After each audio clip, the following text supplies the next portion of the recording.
Mau nggak jadi suamiku? Bapak nggak apa-apa, tanya Emily saat melihat tak ada respon apapun dari pria parubaya itu. Pria parubaya itu yang tak lain dan tak bukan adalah Marcel. Dia menatap lekat Emily dengan jantung yang terus berdebar kuat. Pak, ruangan Bapak di mana? Saya antar ya, ucap Emily saat tak mendapatkan jawaban dari Marcel. Harumi? Emily mengerutkan keningnya, namanya Emily bukan Harumi. Kenapa Marcel memanggilnya Harumi? Tuan Marcel? Emily tersentak kaget, netranya melihat dua orang suster yang datang menghampiri mereka secara tiba-tiba, sehingga membuatnya terkejut. Namun berbeda dengan Marcel, dia tidak kaget seperti Emily, tatapannya masih menatap fokus pada wajah Emily. Karena Marcel sudah ada yang menjaga, akhirnya Emily memutuskan untuk pergi. Khawatir putranya menunggu lama, sedangkan Marcel dia tetap melihat ke arah punggung Emily yang bergerak semakin jauh. Antarkan aku pada wanita itu, titah Marcel. Maaf Tuan, Tuan Dirga meminta Tuan untuk beristirahat. Antarkan, bentak Marcel. Kedua suster itu saling tatap, sebelum kemudian salah satu dari mereka mengangguk. Mereka pun mendorong kursi roda Marcel mengikuti Emily, tetapi sayangnya mereka kehilangan jejak. Gara-gara kalian saya jadi kehilangan jejaknya, kesar Marcel dengan napas memburu. Tuan, sebaiknya kita kembali ke ruang rawat, ini sudah sangat malam, bujuk suster.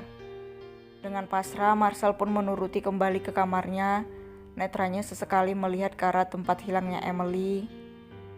Emily pun kembali ke kamar setelah dia mendapatkan air panas.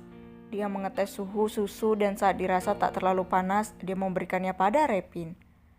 Minum susu habis itu tidur, pinta Emily.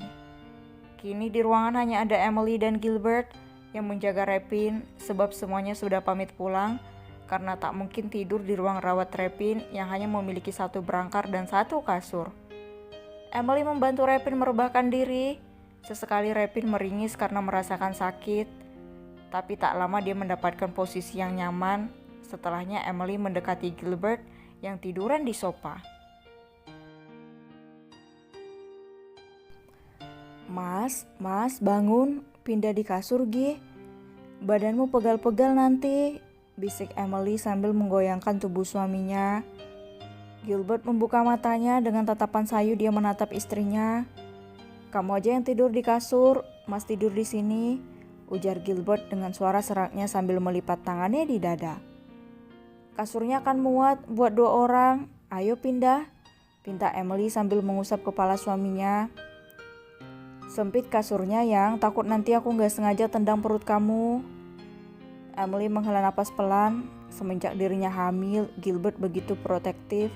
Banyak sekali hal yang dikhawatirkan, padahal Emily hanya santai karena menganggap ini kehamilan keduanya, tidak serewel saat hamil pertama. Enggak apa-apa, ayo Mas, bujuk Emily. Enggak yang, udah sana kamu tidur, lagi hamil gak boleh begadang, mau Mas antar? Gilbert menatap istrinya itu dengan mata menahan kantuk. Aku maunya tidur sama Mas, cicit Emily. Gilbert mengusap wajahnya, dia segera bangkit dari posisi tidurnya untuk duduk sebentar sebelum akhirnya dia berdiri. Ayo Mas temenin. Gilbert menarik pelan tangan Emily, dia menidurkan istrinya itu dan juga ikut merebahkan diri di sampingnya. Emily memeluk suaminya, begitu pula dengan Gilbert yang memeluk istrinya. Gilbert sudah sangat mengantuk sehingga dia terlelap lebih dulu dibandingkan Emily. Tak lama pun, Emily ikut tertidur di pelukan suaminya. Kini ruangan itu sangat sunyi sebab semua orang tertidur karena kelelahan. Pernikahan Dirga dan Tania pun berlangsung, tetapi Gilbert dan keluarga kecilnya tidak ikut, serta lantaran Repin yang masih belum bisa diajak pergi. Mereka pun memakluminya, apalagi dalam waktu dekat Gilbert mengadakan acara sekaligus acara sunatan putranya. Sementara Alfred, Hana beserta Danjel hadir di acara tersebut. Banyak kolega bisnis Alfred yang menanyakan keberadaan putra pertamanya. Bahkan banyak yang menyodorkan putrinya untuk dikenalkan oleh Alfred pada Gilbert seperti sekarang ini. Putri saya sangat cantik bukan? Dia dari keluarga kalangan atas, rajin juga. Pasti Anda tidak akan kecewa memiliki menantu seperti putriku, ujar rekan bisnis Alfred. Haha, benar Tuan Hendrawan, putri Anda sangat cantik. Tapi sayang sekali putra pertamaku sudah menikah dan telah memiliki seorang putra, ujar Alfred. Ya saya tahu, tapi menantumu itu bukan dari kalangan atas kan? Sahut Tuan Hendrawan.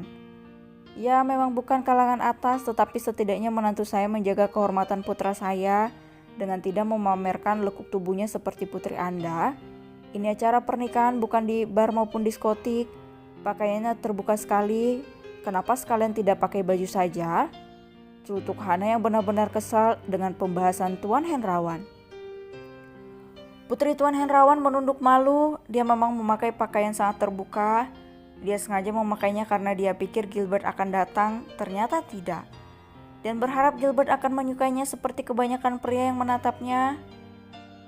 Jaga bicara Anda nyonya, suka-suka putri saya mau berpakaian seperti apa? Ketus Tuan Hendrawan. Ya suka-suka putri Anda, tapi setidaknya jika Anda menyayangi putri Anda tidak akan mengizinkannya untuk mempermurah harga dirinya. Permisi, ayo sayang. Setelah mengatakan itu, Alfred pun merangkul Hana untuk pergi dari sana. Sementara Tuan Hendrawan sangat kesal terhadap Alfred, berharap Alfred menyukai putrinya malah dia mendapat ejekan. Sedangkan Danjel dia sedang memakan makanan penutup. Dirinya tidak sadar jika dari tadi Amelia duduk di sebelahnya dengan menatapnya penuh kagum. Prasada yang menatap Danjel pun melirik sebelahnya. Netranya membulat sempurna ketika menyadari Amelia menatapnya. Dia segera mengalihkan pandangannya dari Amelia. Hei, alihkan tatapanmu, jadi cewek kok main seenaknya lihat cowok, ketus Danjel. Kenapa? Tanya Amelia. Aku bukan suami atau keluargamu, jadi jaga tatapanmu. Aku tidak suka menatap wanita yang tidak punya hubungan denganku. Bukannya menghindar, Amelia malah semakin bahagia.